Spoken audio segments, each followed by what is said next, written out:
had these long journeys. That's when I started to pick up on the spiritual stuff that he was sharing with me, all the really amazing things he just seemed to pick up out of the ether. Asher has autism but was verbal. He had a good vocabulary. What were some of the messages he was sharing with you or things he was explaining to you? Sometimes he'd have visions, he'd see things happening in the future. And there was one occasion that really blew my mind when I was desperately trying to keep up with him because he was talking about stuff that was so metaphysical and so advanced. I was reading all these books on esoteric subjects to try and keep abreast of his ideas. And there was one book and it was completely beyond my comprehension. And I was only partway through the book. And he said, "Have you got it with you?" And I said, "Yeah." And so he said, "Just put it out flat on the palm of your hand." And so I did. And he laid his hand on top of it for a few seconds. And then he just gave me a complete summary of what I'd read up to that point and what the rest of the book was about. Very concise, very clear, just the basics of it. And I said, "Do you do that with all books?" And he said, "Yeah." Wow. I know.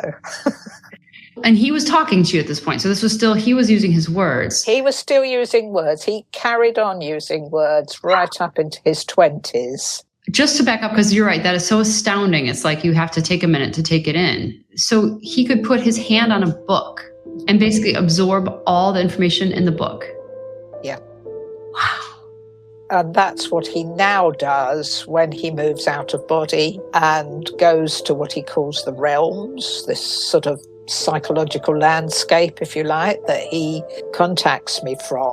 To me, this realm sounds like the foundational consciousness that we talked about in the last episode, this field of information where all knowledge and creation is sourced. And I can ask him a question on anything. What is consciousness? Or tell me about reincarnation or whatever. And he says it's like a huge library. He feels guided to a specific bit of the library. And he said, I can just absorb the information I need to answer your question. Holy cow. That is unbelievable. What has he said about consciousness? He says that consciousness obviously precedes and proceeds on, and that the Earth experience, the 3D body, is a temporary part of consciousness, and we're basically building up huge amounts of information. Every new thought we have, every new idea we have is new information. And that way we're expanding the cosmos, because each new piece of information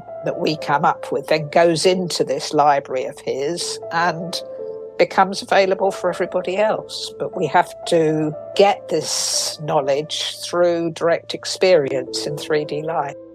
Does he have a foot, like, in this realm of consciousness all the time? He doesn't have complete access to it because he's still got a physical body. Some of the stuff that the non-speakers know and are aware of is so mind-blowing that there's going to be a lot of people who just go, whoa, I can't take that. You know, that's just beyond my ken. So can you share when you finally developed the telepathic link with Asher that